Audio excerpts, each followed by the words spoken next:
It took a really long time to finally get to this point, but I'm so happy with how it's turned out.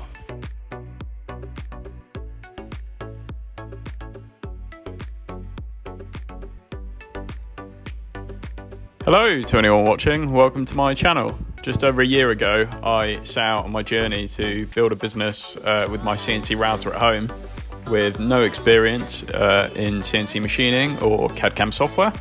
I'm definitely not a machinist and not a videographer. This is not going to be a tutorial. I'm a graphic designer and illustrator, but in October of last year, I left my job to run my side hustle full-time, which is engraving and personalised gifts.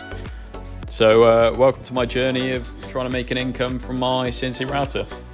Most of this video is going to be voiceovers from the present. I sounded really awkward recording at the time, but I've got a few good snippets over the past year, which I'll insert here.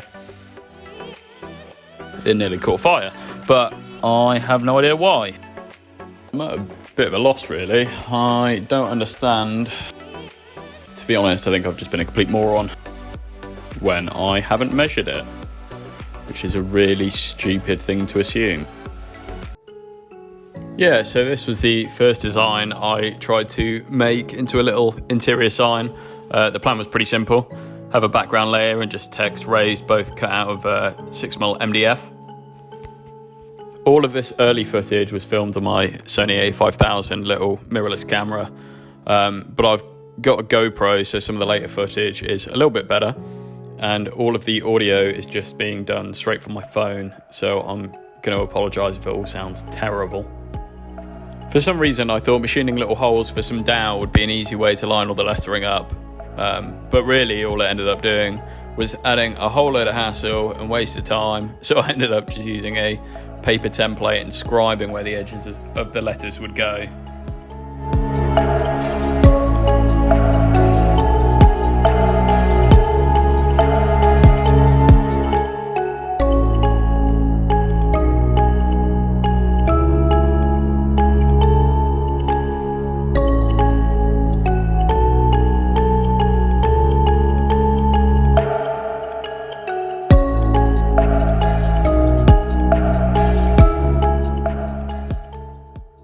I definitely wouldn't recommend leaving the machine running when you're not there.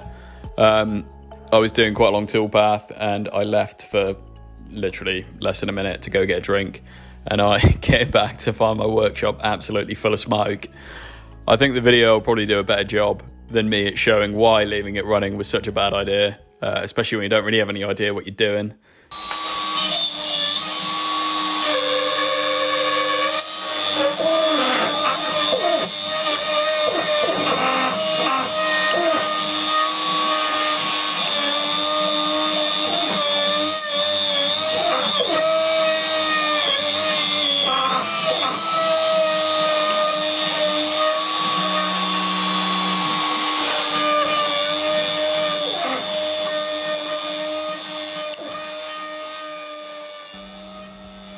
Right, well, that was a very good lesson on not leaving this unattended while it's doing things. I've got absolutely no idea what happened. Well, it nearly caught fire, but I have no idea why. So I'm going to rewatch and see what went wrong. After sanding, everything is primed with filler primer, sanded again, primed again, and then after the quick final sand, it all gets painted with Montana, either 94 for matte or hardcore for semi-gloss. These are the end results, which I was happy with for my first completely glued up sign, but there's a lot of issues I fixed later in the process.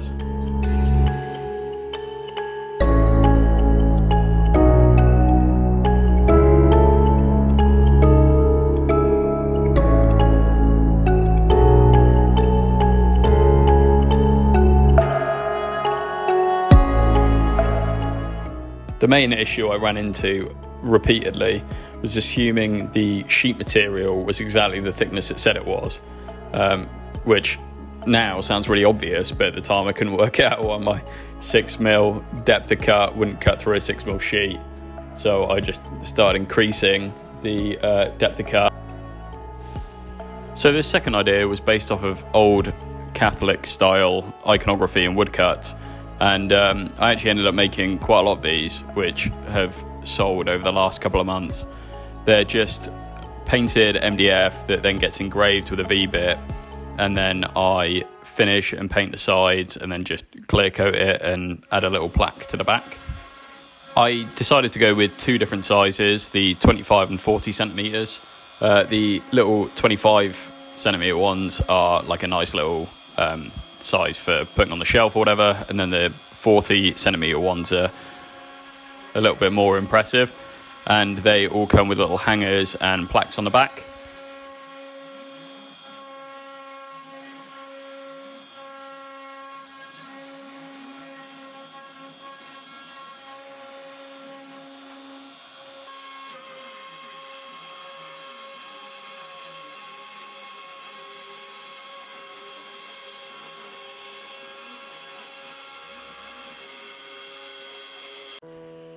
This third design was the first kind of large scale multi-layered sign that I did, and it basically fell apart because there were way too many different layers to it. So from the front it looks quite good, but I think from the sides it just looks appalling really, and there's no real way of getting so many pieces to all line up and it look nice.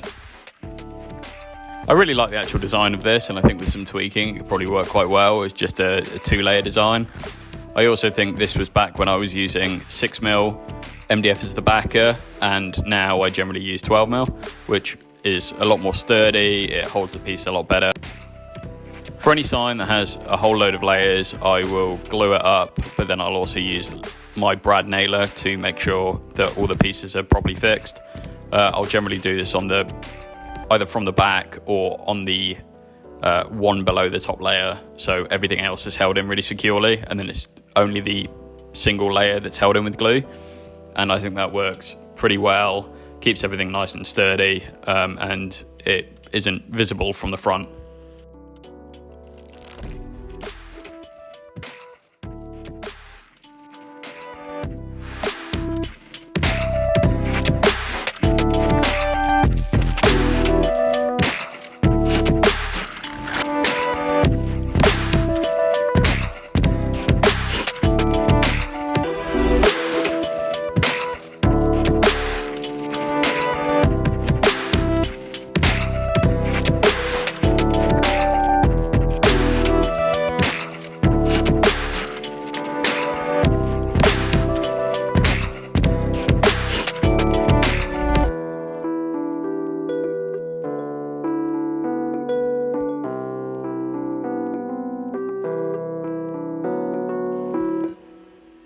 I'm a big Stranger Things fan, so after the release of the last series, I thought it would be a good idea to try and create a stained glass piece that potentially would get some social media hype. It didn't really work out like that. I spent quite a while making a reel for Instagram, and it only got a couple hundred views rather than the, I guess, reception that I thought it would get.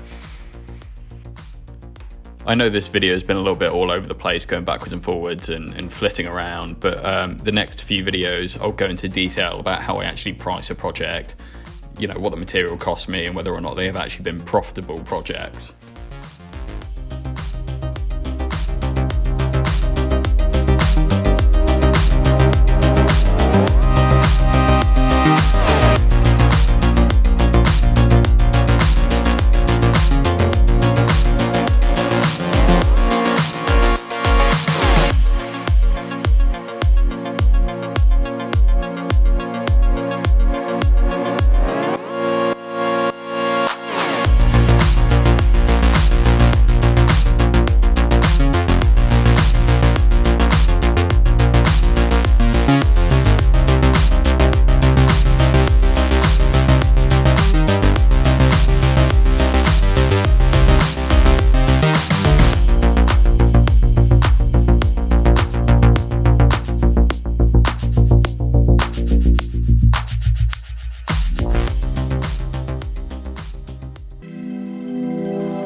thank you to anyone who got this far. I'll release another video in a couple of weeks, and that will be the final catch-up to get to the point I'm at now, and we'll show the first couple of commissions I've got and what they look like when they were ready to go.